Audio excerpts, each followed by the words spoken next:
Welcome to the Soul Tribe Podcast. The Soul Tribe Podcast was created to help you navigate through the world of spirituality, wellness, and self-development in an easy, grounded, and relatable way. We break down everything from the Akashic Records, manifesting, spirituality, and so much more. We want to help expand your boundaries and bring the spiritual world to you in a fun and easy way. Get ready to be inspired with tips, tools, and easy to digest information. Let's do this.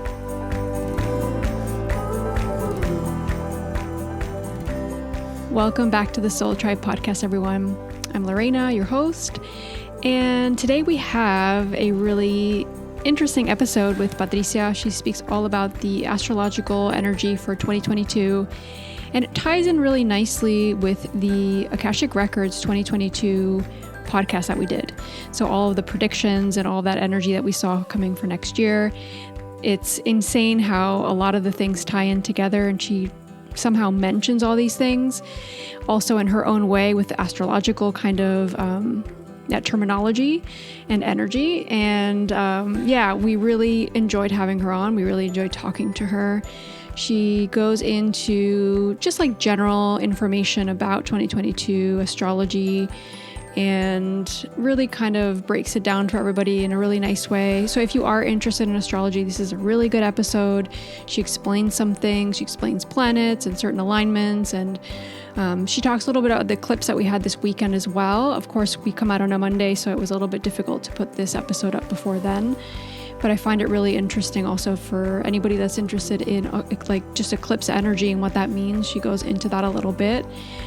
But in general, this episode is more about just what we can expect for 2022 and what's coming. And she really has an interesting way of explaining things and really breaking down astrology to make sense. And that's why I study with her, of course.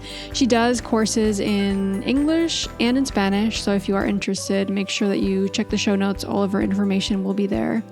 So I'm not going to waste any more of your time. Let's get right into the episode with Patricia Tabares. So we had you on last year to talk about what to expect for this whole crazy year that we had. And now we want you on this year to tell us that this year's next coming year's 2022 is not going to be as crazy. So we'll see what you have to say to us, but we're very happy to have you back on. So welcome back. Welcome.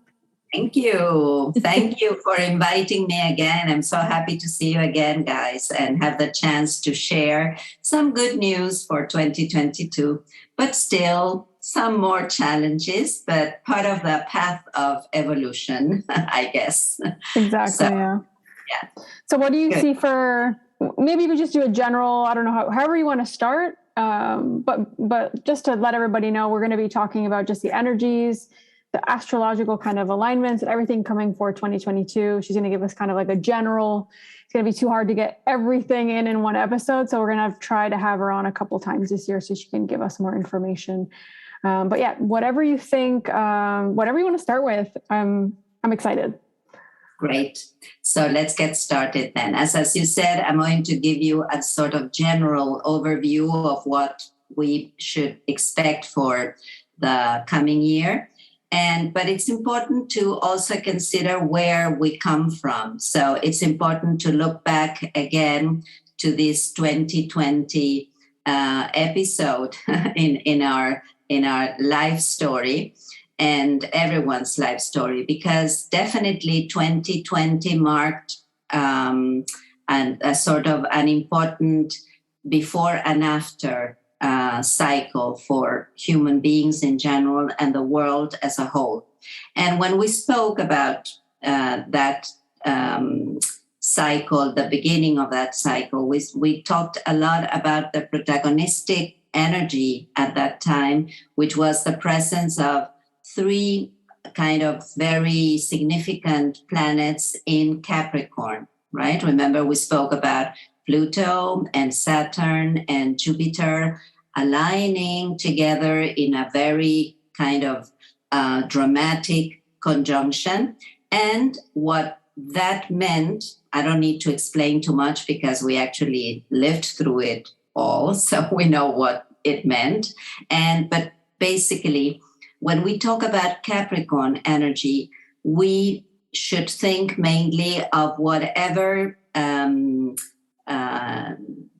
is connected with structure, organization, institutions, governments, religions, right? So Capricorn sort of narrates events that are connected with this principle, right? Which is mainly whatever has a hierarchy, a structure, a principle of authority, and then obedience underneath.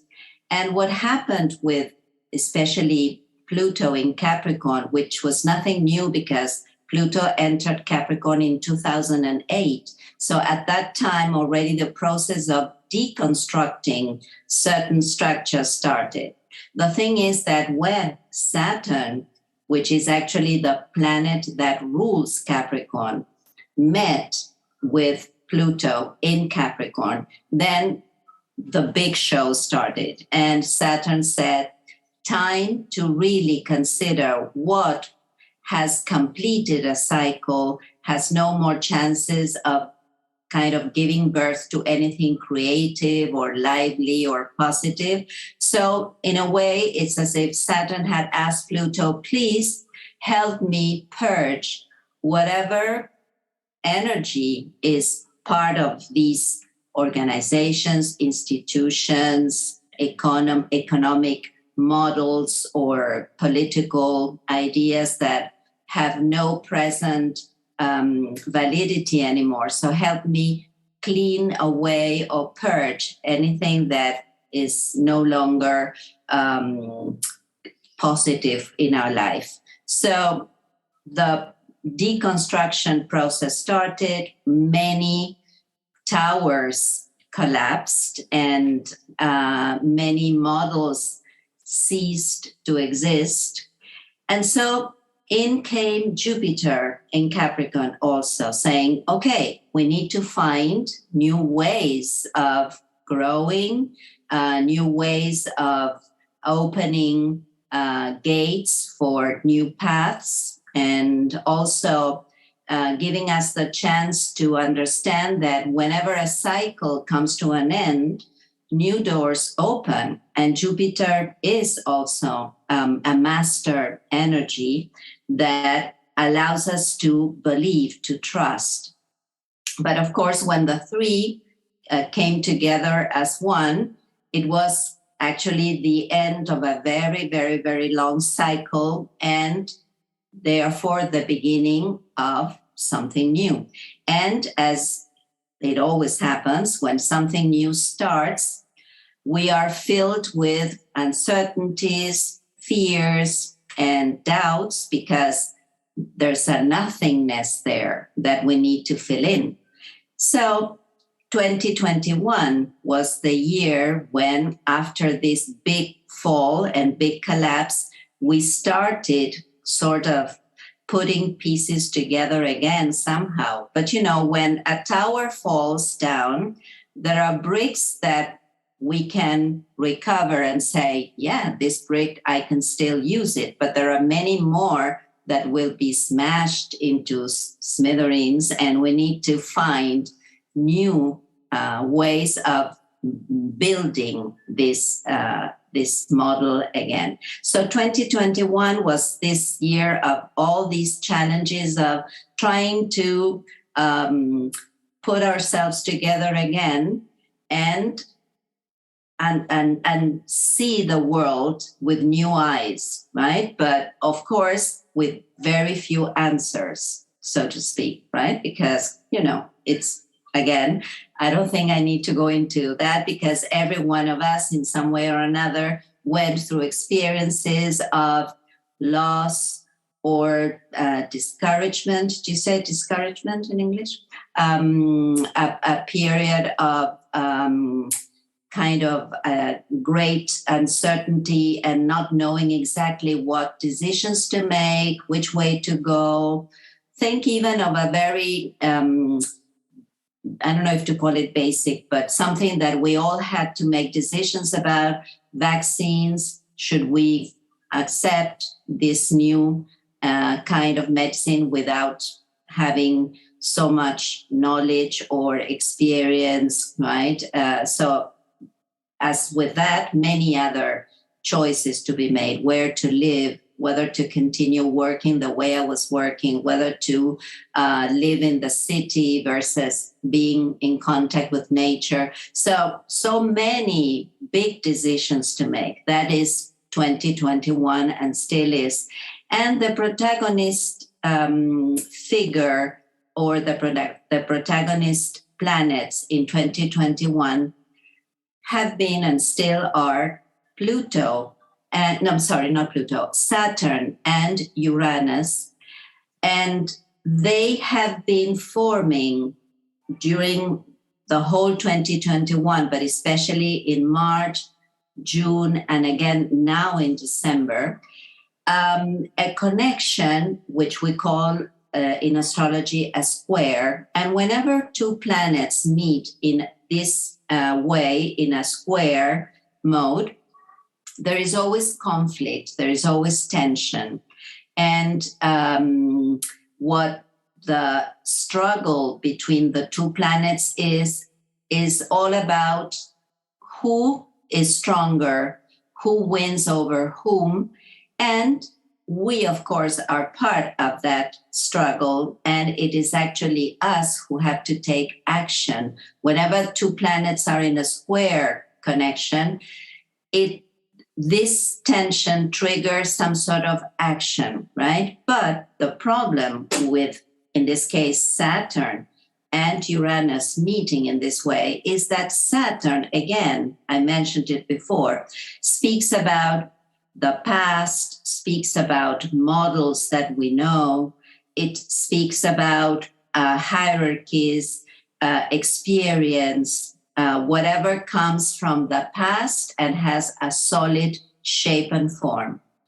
On the other hand, Uranus, quite contrary to those principles, speaks about reinventing ourselves, recreating ourselves, bringing in whatever is new, and so new that we have no model references to follow. Uranus says, jump into the void and take the leap, risk it, spread out your wings, and go for whatever is still not there, because it is like the future in construction. So what has this conflict meant to us and still does? Because even though this combination of planets will still be very strong now in December, especially near Christmas, this square will be perfected, we say, like it will be closer and stronger. And 2022, there will be some sort of widening of the space between the two planets. So we will not feel it so strongly as we are feeling it now, but still the square will hold and will be in 2022. And it will become even more prominent or stronger in September, October, November 2022. But let me again explain what this conflict is all about.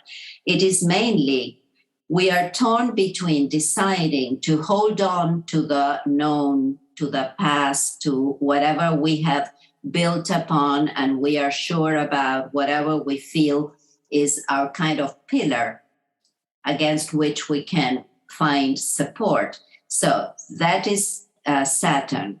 And Uranus, as I said before, says, leave behind the past and go for the new. And accept whatever has no previous experience, whatever is really cutting edge in communication, in science, medicine, the economy.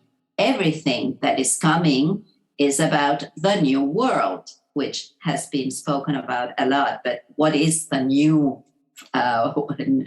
normal or the new way of life, right? So nobody knows because it is new.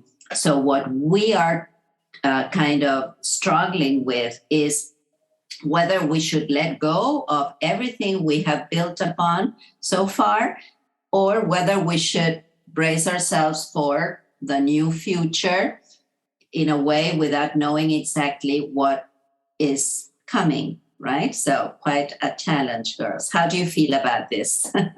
And then I'll start with 2022. I'm wondering which one will win, but then what you're saying reminds me of, what do you hear like those people say, the Great Reset? Exactly. Like, right? That Uranus energy that you're describing reminds me of that, which makes you think that they know about astrology when they're talking. Yeah, definitely.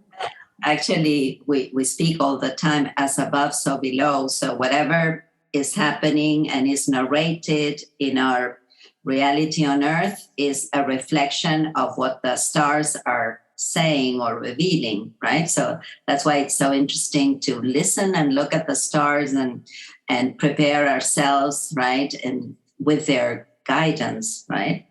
Yeah, I guess a more personal way to get in touch with that energy is you getting a natal chart reading. And you're like, wow, all these things I knew, I just couldn't understand. It's all laid out there, showing it to me in a physical way. And it's everything I'm feeling, everything I'm going through, everything I've went through, and everything I'm transitioning through, and everything I'm going to face the next year, for example. Exactly. And what you're just saying is so important, because we all have our personal map that we are born with, according to the date, the place, and very important, the time of birth. Then we can cast this circle, which we call the natal chart, and which is actually a mirror of the sky the day you were born. So again, as above, so below, you are this micro universe reflecting the sky. So when we talk about, for example, as we are doing today, about what is happening in the sky, how this affects us as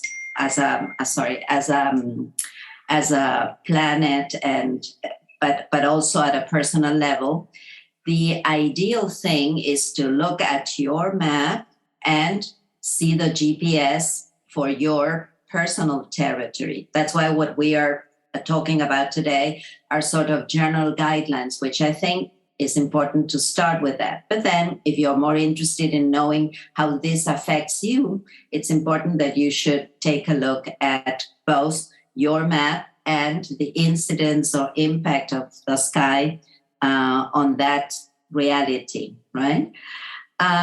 So as I was saying, 2021, still a very challenging year with so many new things coming into our lives, but still the force of what we are leaving or we intend to leave behind still present in our lives.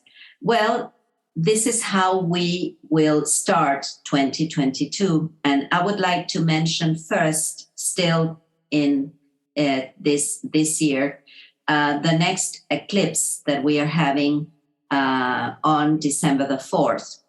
And on December the 4th, we will have a total solar eclipse, which invites us really to bring this year 2021 to a real end or closure. In which way? Well, it'll be an eclipse in Sagittarius. Both the sun and the moon will be in Sagittarius. Whenever there is a solar eclipse, we have a new moon.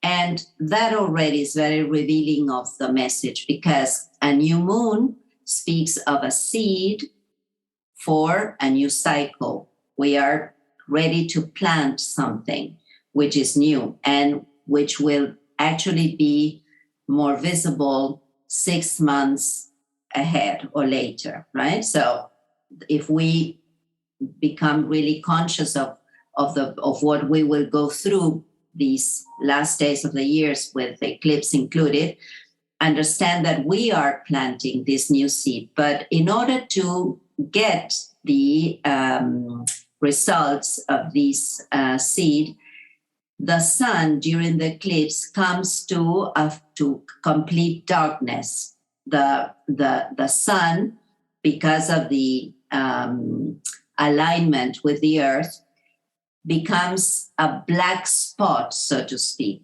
And so the sun, which is our will, our vitality, our expression of the self, is completely blackened and darkened, so that we understand that there's something we really need to let go of, that there is something important in our lives that is taking up space, that stops us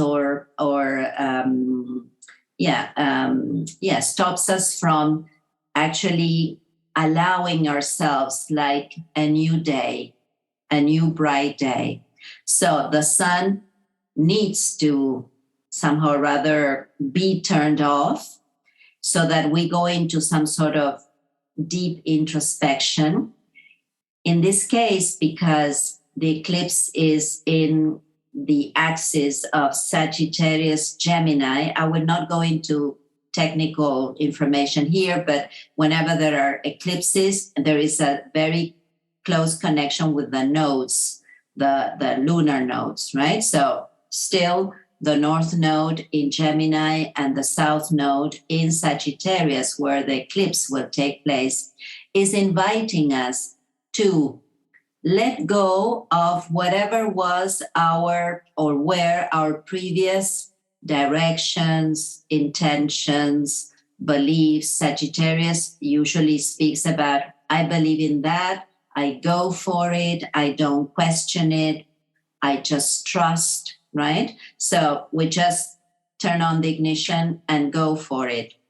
And Gemini has been teaching us in the last 19 months that there are other ways. Gemini says, investigate, experience other things, and usually things that probably you had not thought of, but still, if you try to get information, you will really receive a lot of food for thought, which will give you the chance to make new decisions, to see other perspectives, to understand life from other points of view.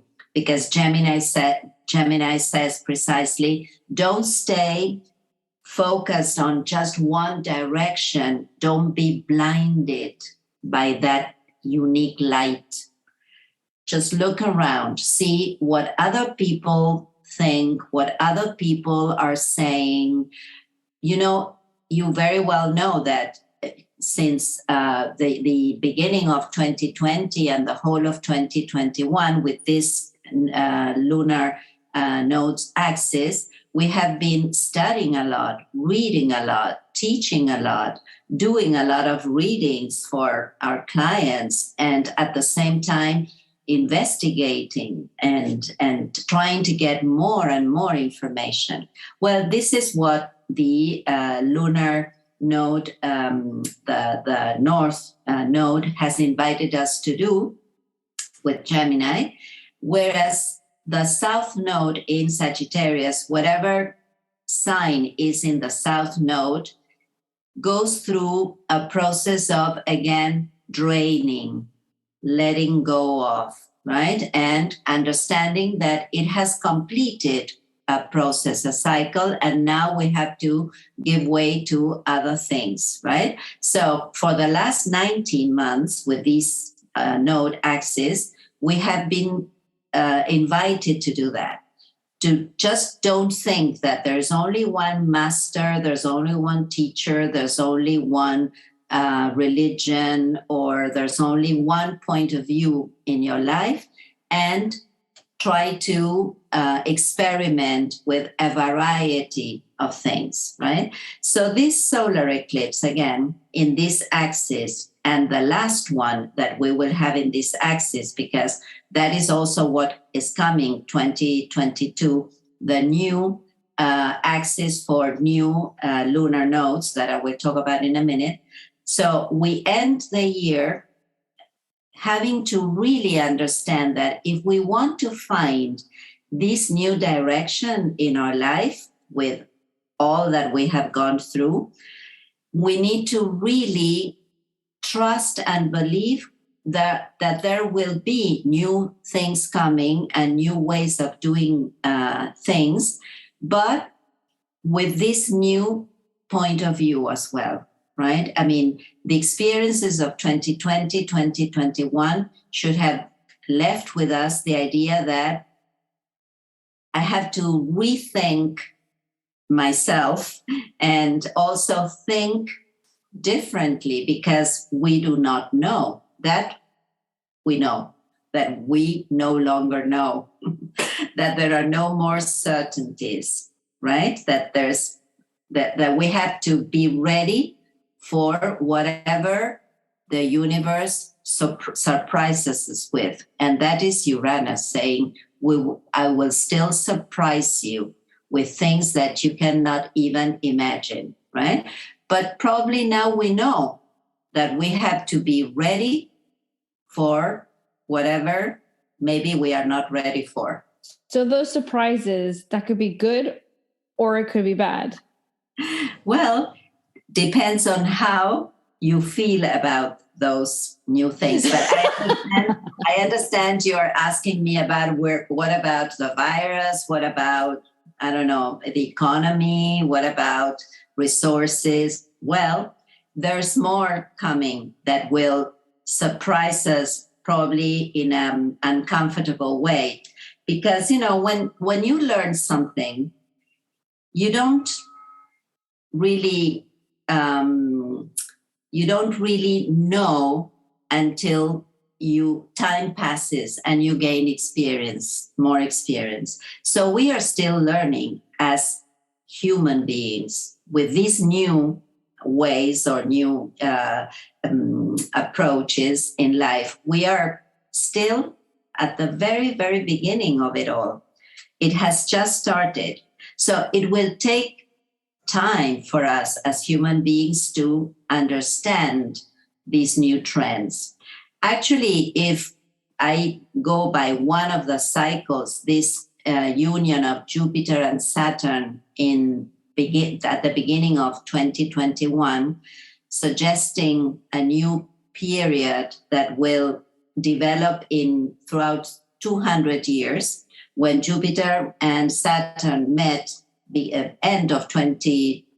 beginning of 2021, a new cycle started that, even though it takes as a whole 200 years, we will see the rhythm of the cycle every 20 years. So I believe that what we are experiencing today will need at least 20 years to really have some sort of clarity or some sort of structure. It doesn't mean that for 20 years we will be in a crisis. No, we will be improving, evolving, understanding, but it will take at least this long for each one of us to understand what the outcome or the result of this crisis has meant, right?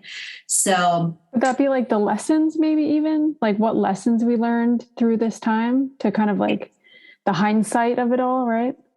Exactly, because one of the things that, and now I'm entering 2022, I will start with the protagonists of 2022, much more benevolent and nicer than we have been having these last 2 years. And these are Jupiter that will enter Pisces very soon. Now I've written down the dates so as not to forget. On December the 29th, Jupiter enters Pisces. Now Jupiter is in Aquarius. And the fact that Jupiter enters Pisces is an important moment because Jupiter rules Pisces. Actually, Jupiter rules two signs, Sagittarius and Pisces, right? It is the traditional ruler of Pisces. So Jupiter, which is the planet that says, okay, have trust. You can start believing in something, and I will start showing you the light. The light at the end of the tunnel. Jupiter starts sort of showing that light in the midst of the darkness we are still in. So, and Jupiter, the great master, the great teacher that always teaches us with a sense of you can be positive, be optimistic about yourself and your life and your possibilities. Just don't fight against your reality or your present. Just open up to it, believing that if this is happening, it is because you need to go through this process and something good will come as a reward. Jupiter always functions in that way. Saturn is the master, the teacher that teaches us with a strong hand. And it is like in a way, it's a kind of dictator. Do this, don't do that, stop. You won't be able to go on. I will build up walls. Everything that Saturn has been doing lately, and will still continue doing. But Jupiter says, okay, we can learn the hard way, but we can also learn the nice way. And this is what Jupiter is doing, especially bringing more consciousness in humanity that we are all one, that what happens to me in Argentina can very well happen to you in the Netherlands or on the island or in China, wherever, right? So we have actually witnessed this, that the fact that if something started in China, well, in Argentina, nothing will happen because it is so far away. And definitely we have understood that we are all part of the same planet, that we are together on the same boat, that we need to row in the direction of wellness and love, right? And a spirit of wholeness, right? So Jupiter in Pisces will bring more of this consciousness. And what is even more important and more beneficial is that in April, beginning of April, Jupiter in Pisces will meet Neptune, which is in Pisces and has been in Pisces for many, many years now.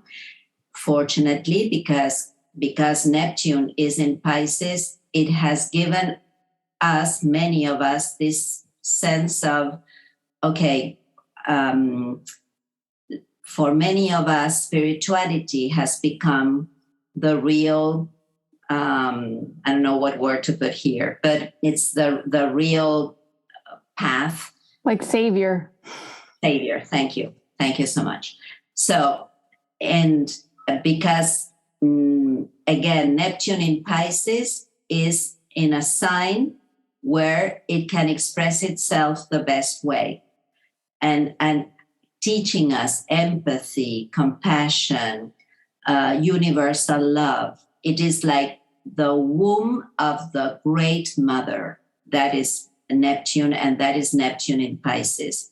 So together with Jupiter, they will invite us to understand that we are protected by something which is stronger and much, much higher above us, that there will be, again, debates and arguments among politicians, economists, and other organizations. But if we believe that there's something above us that is really guiding us and protecting us, then things will start becoming better for all of us. And it is thanks to this union that we will start experiencing life in a more, let's say, peaceful way, right? In a more somehow rather relaxed way.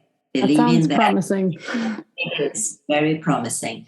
And, whenever Jupiter and Neptune get together, which is every 13 years or so, there is some sort of revival of the arts, because Pisces especially is the world of sensitivity, where we express whatever we want to express, not through words, not through logic or rational analysis.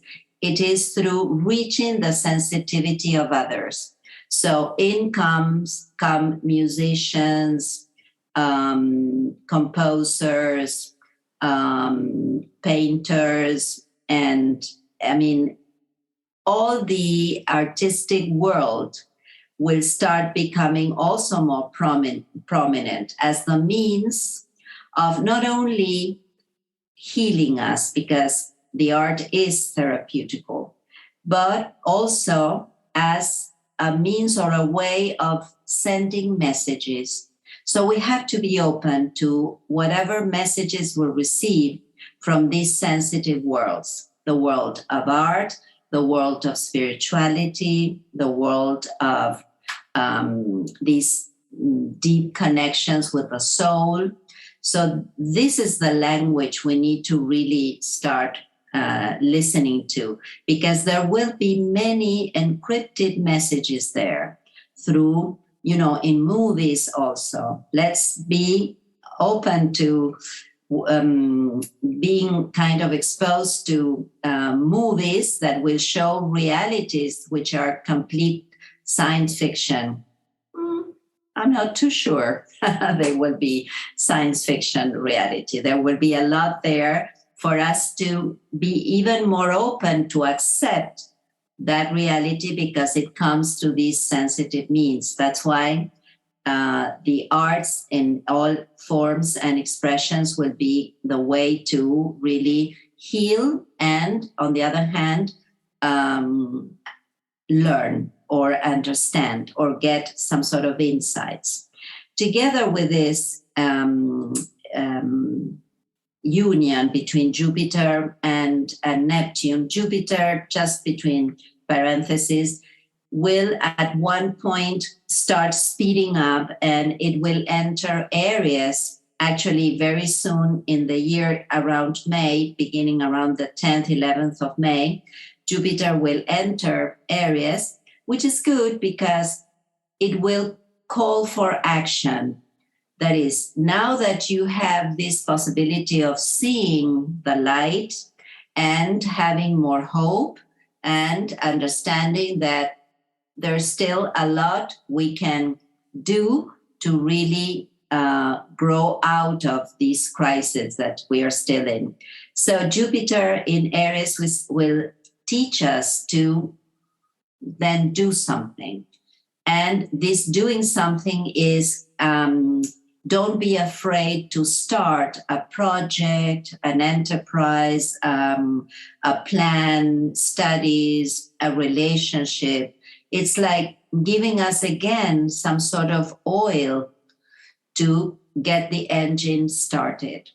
So this will be around May. It will remain in Aries for quite a long time, and then come back to Pisces around October until the end of the year, when it will finally enter the sign of Aries and stay for 12, 13 months. So 2023 will be this Jupiter in Aries, which again will get the engine moving again. So this is good news. But just a couple of things more. The fact that Saturn and Uranus are still in this square tension, not that strong, but still important, is, again, the reminder that we shouldn't just sit back, relax, and wait for Jupiter and Neptune to do the magic. There's some sort of magical time coming, but don't rely on that only. And by the way, it's important that your audience should be also to watch out for false guides or false shamans, or, because there will be kind of a big arena for the appearance of people maybe even taking advantage of the possibility that humanity will be more open to listening to these kind of gates. And so it can also allow some, without any filter, some fake sort of instances of what, on the other hand, is such nice possibility, right, of reconnecting with our spiritual life again. Like religion comes from that origin, is to connect again. So Jupiter and Neptune will ask us to reconnect again with our faith, but be on the lookout for kind of some false, I don't want to personalize anything, but it's like, the advent of people that come and speak out their voices, but without too much truth in it. Like taking advantage of the scenario and the energies of the place and saying, oh, this is a good prophet maybe to kind of go into here. Let me just do that kind of thing. Yeah, there will be many. So there will be many which will definitely be very good. But usually when this is opened, there are others that will try to take advantage and step in, right? So just be on the lookout for that. So this square between Saturn and Uranus will bring this year, I won't go into technical things, but because of the connection with other planets, will bring many energetic crises in the world, right? There will probably be some sort of important blackouts, or I was going to ask you about that. Too funny. Because the Akashic Records talked about that for the 2022 too, also. Yeah. So communication problems, energetic problems, scarcity of resources, and and also because, and now I will introduce the new lunar node axis for the coming 19 months, which is the North Node in Taurus and the South Node in Scorpio, will have a lot to do with economy, money, resources, how we, again, make the most sensible use of Mother Earth. And that is what the North Node in Taurus will plead us to do, right? And also to become more autonomous in the use of these resources, not to rely on these big, emporiums that promise that if you follow certain economic lines or principles, right, those energies through the South Node in Scorpio will start to lose strength. So all these big powers or big heads will stop having the same strength and the same power they have been having so far. And what will spring up are many communities, small communities, that will try to provide for their needs. So communities that will grow their own vegetables, there already are many, but there will be many more, wanting to grow their own vegetables, to produce their own energy through wind and water, And this is what, for the coming 19 months, we are invited to do, to go in the line of go for your resources, make good use of these resources, be conscious about this, the importance of not wasting, because we have been wasting a lot, right? And that, just one technical thing, that also is the result of a conjunction that took place in, I think it was let me see if I find the date quickly. Okay, can't find it, but I think it was 1988, yes, 1988, when Saturn and Uranus conjoined in a conjunction in Sagittarius. The economy started providing instances or ideas that there will always be.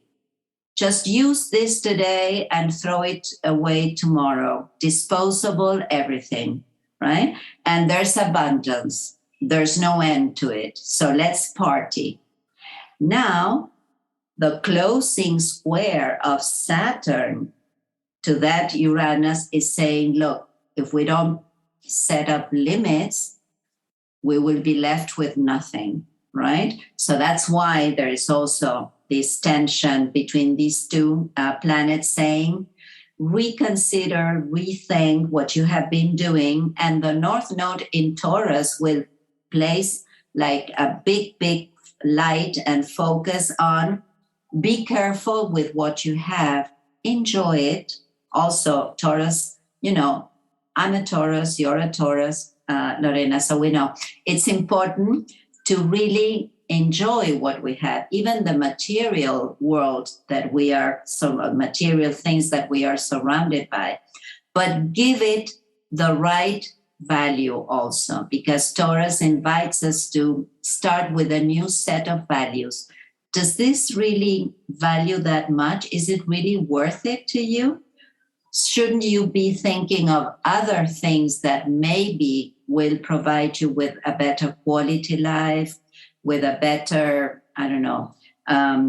quality life, I think it is. That the fact that because of the pandemic, we have been thinking of moving away into the countryside or eating healthier food. Well, this is what now the North Node in Taurus will insist on. And the South Node in Scorpio will say release anything that is rotten, toxic, deadly. And that is the invitation of this axis, which is what, and we will talk about that during the year.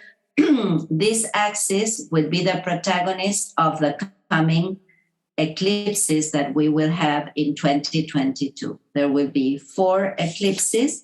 We will talk about that probably some other time. The first one will be on April the 30th, but I think it would be interesting to talk about the eclipse in May, on the 16th of May, because it will come with a lot of information.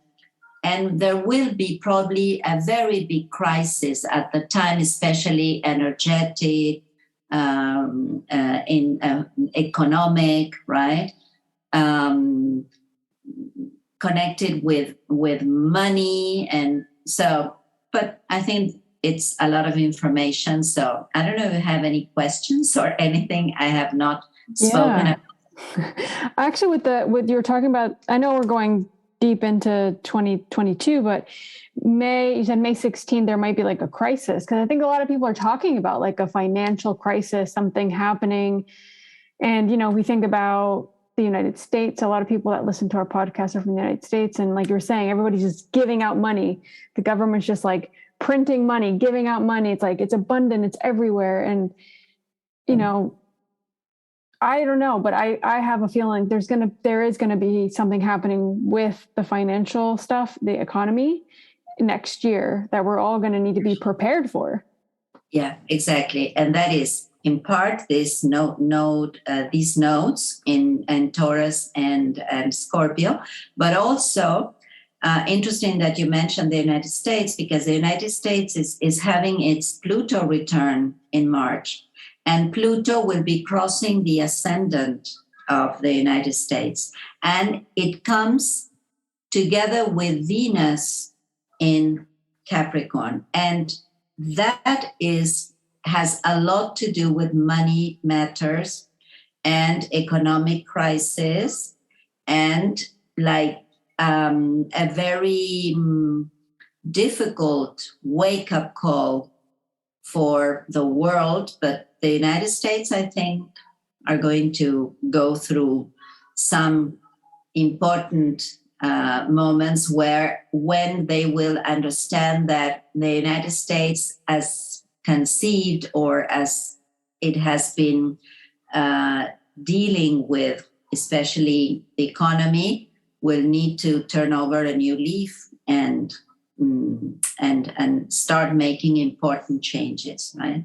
And also, climatic changes that are coming with the abuse of nature and resources as a whole.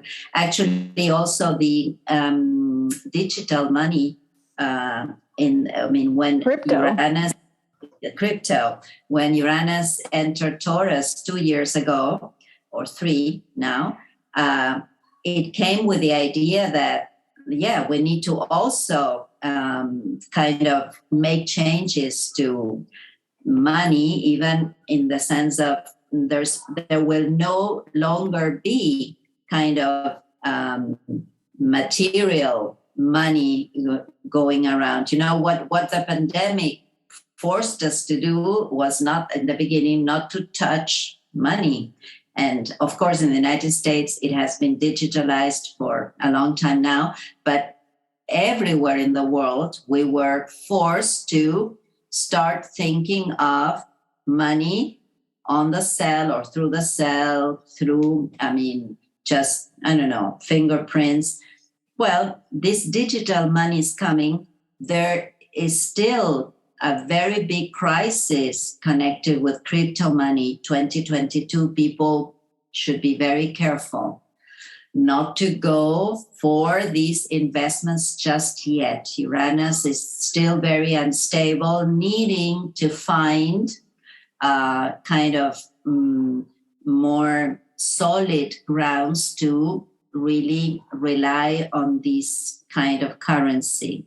So the part of the crisis that I mentioned in May, starting in end of April, but May and June, July are 3 months to really kind of get ready for news that can be a little bit unsettling in terms of the economy in the world.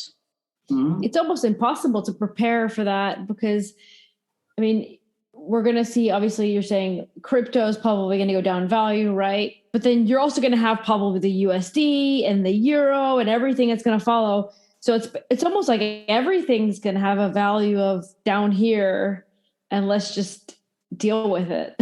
Yeah, well, that's why a reset of values is starting. And it's about everything. How much I value the fact that I can work from home, suppose, just to give an example. Now that I've understood that I waste less time and money because I don't have to move away from home, or I can be with you guys. I'm in Argentina. You are just so many kilometers away.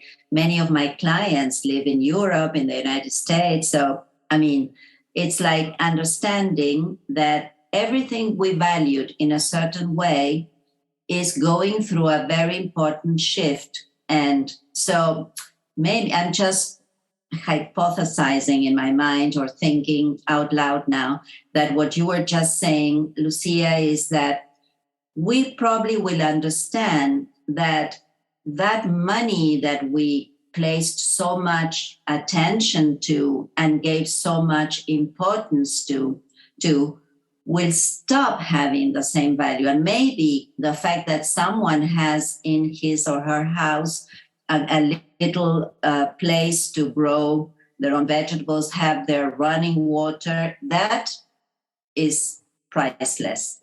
And the fact that in my bank account, I have thousands and thousands of bills will not help me. For example, the pandemic. You can be a very wealthy person, but still be in hospital and go through hell. And maybe someone else who lives away from the city in a small place, eating his own greens, doesn't even know about the virus, right? It's like, it's not about having money or even not having money. It's about other things. So values, the set of values will start changing. And one of them, dramatic scenes, so that we understand as human beings, will come with the economy and money itself, because it will be the wake-up call, right? So, one of the hard lessons. The resources, right? Like, how are we valuing resources? Which money to me is more energetic, but resources, like, how are you living? Like, how are you getting by? How are you eating? Are you drinking water? Like, those things I think are going to become like the sustainability of things. Like, maybe even with companies, like, how sustainable are you? Are you helping the earth, or are you making it worse? And people putting value in that too, because that's been growing, but I think it's going to continue to grow, really. Exactly. And the value we put on that. Yeah. I'm thinking back to some of the stuff you said, if I have any questions, but there's so much information here. Oh my gosh. Taking notes. I actually have a question. What do you see, like, education wise? Do you see a change? Because I think that we should really up our game worldwide, the way adults learn, the way children learn. Like, is there any energetic change you see in the education and the way we do that? Yeah, well, interesting, because education has been one of the big issues 2021, and that has to do with these lunar nodes, Gemini, Sagittarius. And I mean, the idea is this: because again of the pandemic, we have understood that we can no longer learn the same way we were learning in many aspects. That is, programs, syllabuses, many are kind of completely outdated or really serve no purpose of really teaching us more important things, right? So the fact that in many, many countries, students had to stay home and learn through a computer kind of made this weakness in education more evident, more obvious, right? So this has already set many, many educators thinking that there have to be changes in education, not only in terms of content of information, but how we teach our students and what really becomes more important than probably the kind of information we were giving them, how to learn how to deal with the unknown, to learn about resources or tools that can allow you to survive in a crisis, for example. But also at all levels of education, school and university, also the role of educators and the importance of start thinking of less a hierarchy and more of something horizontal, right? It's like, in every aspect of life, there has also been a shift into the collective, right? And in education as well. So in that sense also, I think education has understood that not only programs should be changed, but also the dynamics within a classroom or outside the classroom, right? So I think many things, and it is because Gemini and Sagittarius are about education, how I learn, how I understand, how I comprehend. And that is especially Gemini, right? Information wise. And Sagittarius is the educator and the purpose of education. So the South Node in Sagittarius has been kind of cleansing and removing dated ways of being an educator or showing the way of learning, right? And so many more techniques, many more possibilities of, I don't know, even what this axis has shown us also is that if you want to learn about the Louvre Museum in Paris, in France, you don't need to move away from home. It's like the museum has opened up the doors for the students to live the experience of being in a museum, even sitting at your desk at home, right? So I think new tools are coming in, and teachers are becoming aware that there many changes are needed for better education worldwide. I like that. Yeah, it's really positive. Interesting. Lucy and I did a 2022 prediction episode with the Akashic Records, and a lot of the stuff that the topics we chose, mostly through questions, but also from what we kind of were receiving, a lot of that was kind of just, you touched on all of it. So, from the climate stuff to the pandemic not ending yet, like things are still going to be crazy for a while, to the United States. We talked a lot about Europe too, us seeing a lot of restrictions and things going on in Europe, and Europe getting pretty bad. And still that fight of power, right? Like the mandates and all of these rules and all of this kind of force on people, and people trying to be autonomous and make their own decisions and be free. And that to me also is a lot of Saturn, maybe. I don't know. That's kind of what I'm feeling. Exactly. This need of freedom, which is Uranus, in fact, struggling against stronger impositions, because again, in this square I mentioned before, if Saturn actually becomes more rigid and stricter, because there is a Uranus wanting to break free. So the more Uranus wants to break free, the more Saturn will kind of impose its rules in a stricter way. So there's a lot of that next year as well. The opposing energies, right? They become stronger. They become more forceful.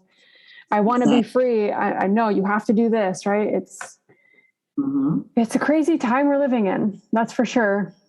Exactly. One last thing. Jupiter and Neptune also working together throughout history has shown that when there is a strong contact between these two planets, the pharmaceutical industry finds answers. So maybe there will be stronger chances of new medication being discovered to fight the virus other than vaccines, right?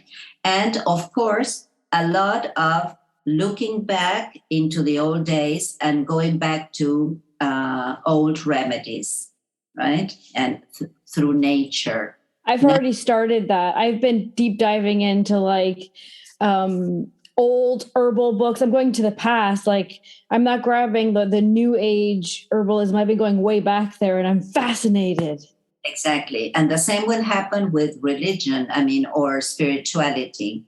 We will need the old teachings and the old, very ancient masters, because the answers are there as well. I love that. Yeah. Well, the reality is we're still going to have to, it gets a little bit lighter, the energy next year, but like you were saying, it's not all just like flowers and butterflies, right? We're still going to have to, do our work. Yeah, because we still have not got the message. Amen. So there will be more messages coming in. Definitely. Yeah. Do you want to add anything else before we close off the podcast? Well, actually, I think I covered a lot, and probably it's too much, but I hope we have the chance to meet again and focus on many more things. We can talk about Mercury retrograde during 2022 and how to make the most of it. And well, anyway, it was, I think, the nicest thing of it all is that I had the chance to see you, and I wish you the best for the end of this year, and the best for 2021 to you and your audience, of course. Oh, thank you. So wait, before we go, I just want to mention again, because I talk about this on the podcast all the time, but I consider you not only my teacher, but my astrologer. So I go to Patricia for everything. Like if I have a question, to get my annual, I get like a couple of readings a year, and they're great. So if anybody's interested, I'll put her information on the show notes. Make sure as you can hear, she speaks perfect English, and she does readings in English and in Spanish. So we have quite a few people that are bilingual, and they'll probably be listening right now. So you do all different kinds of reading. So maybe you can, just before we close off, tell people where they can reach you, where they can find you, and what kind of readings you do exactly. Okay, great. Thank you, Lorena. Well, you can find me on Instagram. I think it's the easiest way to reach me. And maybe if you just write down my name or my Instagram, Patricia Tabares. And I do all kinds of astrological readings, starting with a natal chart, but also I do astrology coaching, which is kind of a therapeutical process during which I guide people through different times in their lives to understand what is the best course of action, or what to do or not to do during a certain period of time. Solar returns, that is the GPS for your personal year when it's your birthday. And also I read the chart with a more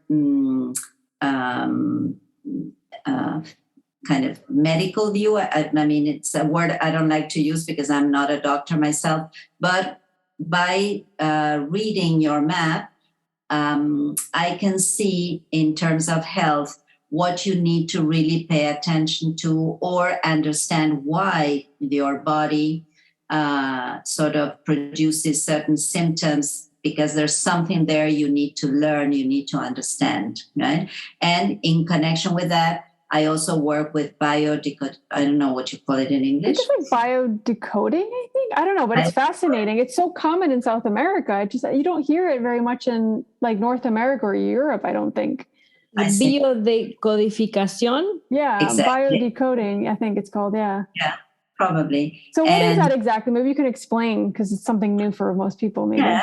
Okay, briefly, if I can, because it's very complex. But, there are many symptoms, both physical, emotional, psychological, that we have to struggle with, many of which are not really kind of medically understood or analyzed. And the reason for this is that we carry a lot of information from our ancestors, from our family tree, and even during our I forgot the uterus life, our life in our mother's uterus. Womb. Yeah, in the womb. Yeah.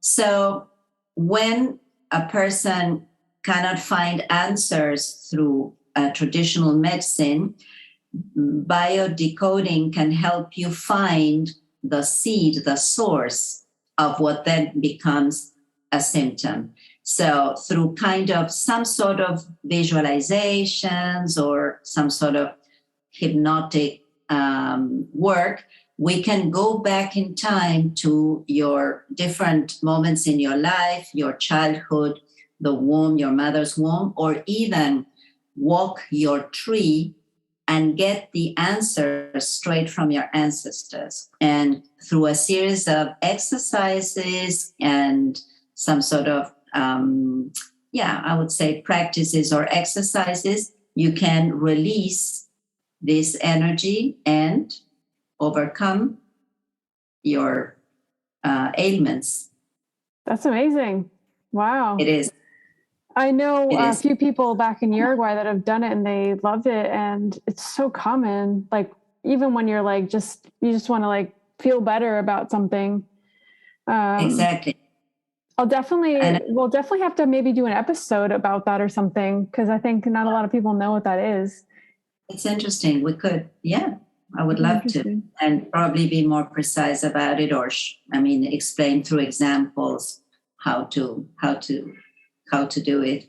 Yeah. But actually, based on the chart, I work with a lot of information that then helps me decide, well, even with floral therapy, that is different tools to help anyone, feel better with themselves, apart from becoming conscious of their own map, which is the basis of everything. Once you understand who you are because you were born at that time and you are sending a message that the cosmos was trying to deliver through you, then you can also maybe make the most of your life by really becoming conscious of it. That's amazing. But you're also teaching, right? Exactly. Lucia, yes. Thank you. Yes. Are you teaching the what's it called? What did you call it? The medicine. You do like astrology with medicine. Do you also teach that, or is that an independent class? No, I teach that as well. Mm-hmm. I've done that, I think. Pretty sure. I've done so many courses with you.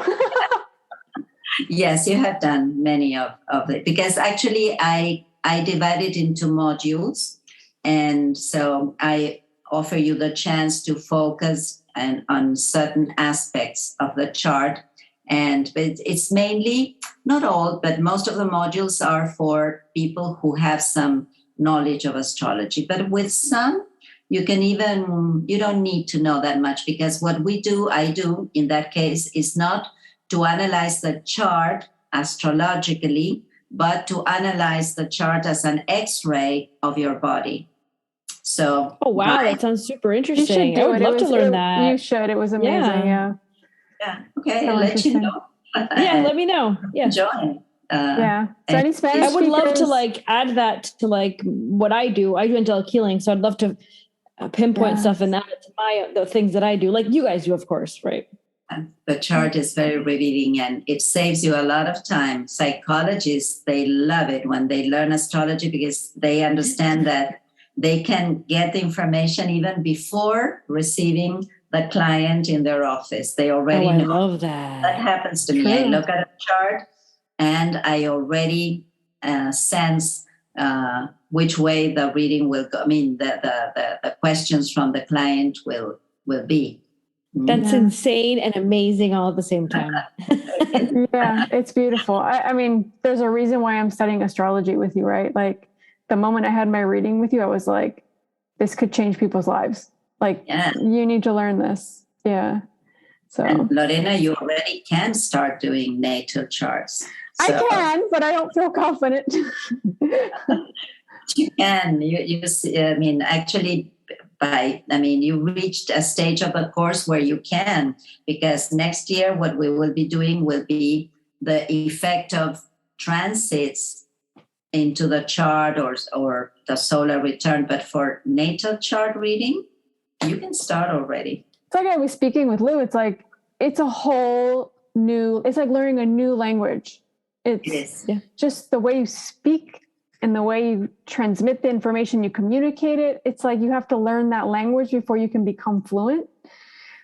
But that's like kind of a goal I have, to kind of, because we finish class our second year very soon. So my idea was just to really just sit with all the information, absorb it all, and then start to practice it with with natal chart. So I'll definitely be doing that. So you need to start with Aurora. We already know that. Of course, my favorite. Sure. And practice makes perfect. So yeah. You need to practice, and then it just becomes easy. Yeah. So if anybody's looking to study astrology, humanistic astrology, Patricia is your woman. She's amazing. Yeah. Are you doing any English courses this year or no? Or is that something you put off for now? Yeah, I have a group that is finishing the first level. So starting the second level next year. But I'm starting next year with a new group. So if anyone is interested, then I start from scratch, definitely. Yeah, I'll write that down here. I'll put all of her details, her links. I'll put that all on the show notes so anybody can just reach out to her and ask her any questions that you have. So, yeah. Thank you so much. Thank you so much. Les deseo también en español a quienes están escuchando que tengan un lindo cierre de año y un mejor año 2022 y para ustedes también. So I wish you all Merry Christmas and a fantastic New Year. Thank you so much. Thank you for coming on. Thank you. Thank you, girls. We really hope you enjoyed that episode with Patricia Tabares. And of course, all the information that came through to me feels so aligned just from our messages through the Akashic Records for 2022. So many things align, so many things feel right. And as she said, things are still turbulent, right? There's a bit of a nicer energy for 2022, but it doesn't mean that we're out of the woods yet, right? So we have to keep going deep, doing our work and making sure that we're taking care of ourselves. And that's a huge part of what we're going through right now. And we have to just go inward, So just a quick reminder that we will be taking a break. We mentioned that, I think, the previous episode, but just to reiterate, we are taking a break from the podcast it'll basically be no episode on the 20th of December, the 27th of December, the 3rd of January as well. So those 3 dates we won't be putting out any episodes, but we will be around. We'll be on social media and we will also be on our Patreon. So if you do want to continue to have any contact with us, definitely get on our Patreon. We do extra channeling there and we will continue to channel during that time there. So we will send you guys off now. We hope you have a great week and that you really did enjoy this episode. Feel free to comment via social media, anything that you feel aligns with anything she said, or even with our podcast episode with the predictions. If that's something that you kind of feel resonates with you, feel free to reach out. We love you guys and we'll see you on the next episode.